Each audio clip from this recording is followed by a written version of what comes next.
नमस्कार दोस्तों, आज का वीडियो आपके सामने कुछ खास इन्फॉर्मेशन और कुछ जानकारियां लेकर आया है।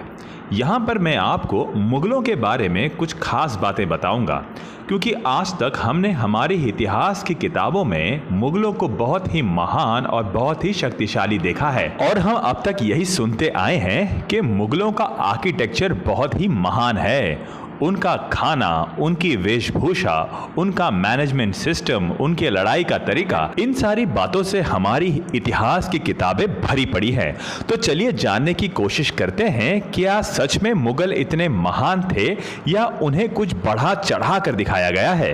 क्योंकि हमारे मन में तो ऐसे कई सवाल उठते हैं कि अगर ये इतने महान थे और इतने बुद्धिमान थे तो आखिर ये भारत में आए ही क्यों थे, और अगर ये इतने खुशहाल थे अपने राज्य में तो दूसरे राज्य में ये क्यों आए। तो चलिए कुछ जानते हैं इनके बारे में। तो हमारी कहानी की शुरुआत होती है उज़्बेकिस्तान से।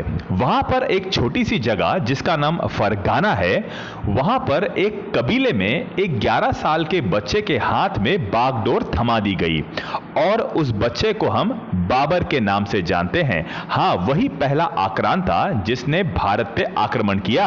अब जरा इसके रिश्तेदारों के बारे में भी जान लेते हैं।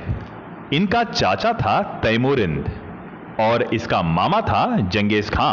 हाँ, वही मंगोल आक्रांता जिसने कई कत्लेआम किए। अब आप लोग समझ ही गए होंगे कि मारना काटना बाबर को विरासत में मिला था, और आज जो हम मुगलों को देखते हैं और अपनी इतिहास की किताबों में पढ़ते हैं तो हमें लगता है कि वो बड़े ही शान और शौकत और महलों में रहा करते थे।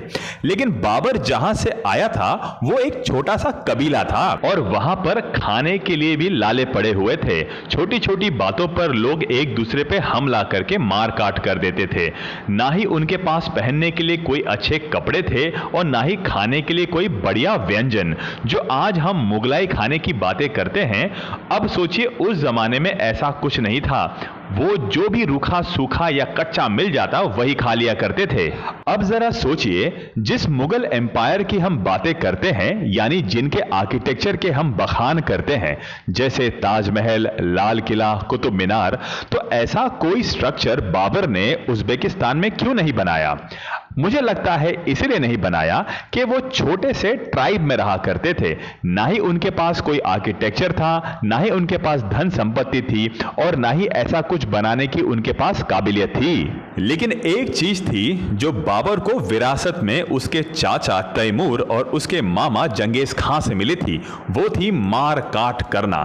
तो आखिर होना तो यही था कि उज़्बेक ने और ईरानियों ने उन्हें वहां से मार कर खदेड़ कर भगा दिया। अब जरा सोचिए, कोई ऐसा इंसान जो एक कबीले में रहता हो, जिसे छोटी छोटी बात पर लड़ाई देखने की आदत हो, यानी खाने के लिए या कपड़े के लिए या पानी के लिए, ऐसे इंसान को अगर पता चले कि थोड़ी ही दूरी पर एक ऐसा देश है जहां पर लोग सोने से लदे हुए हैं, जहां पर छोटी छोटी बात में राजा अपने गले से महंगे हार निकालकर दे दिया करते हैं, एक ऐसी जगह जहां पर मेहमान का बहुत सम्मान होता है, जहां पर मेहमान की कोई बात टाली तक नहीं जाती और एक बार जो वचन दे दिया उसके लिए जान तक दे दी जाती है। जिसने ये बातें कभी सुनी भी ना हो, उसे अगर इस बात का पता चले तो उसके मन में क्या चला होगा।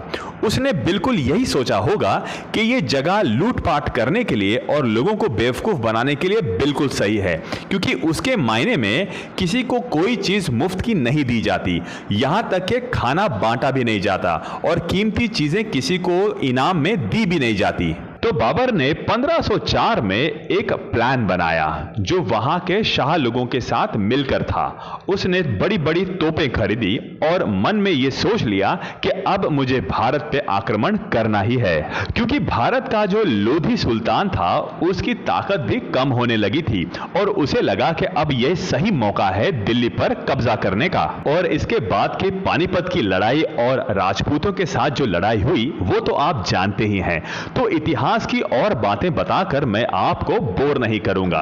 अब जरा ये सोचिए कि हमारे भारत के राजाओं ने किसी और प्रदेश पर या किसी और राज्य पर हमला क्यों नहीं किया या वहां लूटपाट क्यों नहीं की।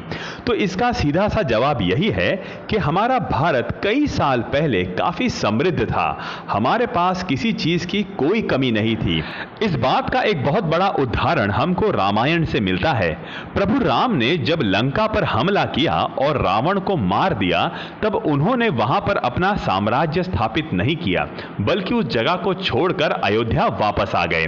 तो इस बात से हमें यह भी प्रमाण मिलता है कि हमारे राजा किसी और प्रदेश में अपना साम्राज्य स्थापित करने में बिल्कुल इंटरेस्टेड नहीं थे। वो अपने आप में काफी संतुष्ट थे। तो अब लौटते हैं मुगलों की तरफ।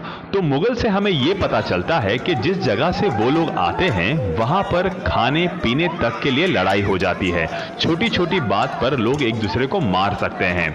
यानी जहां पर पानी तक के लिए कत्ल हो जाए, ऐसी जगह पर महानता के लिए कोई जगह नहीं।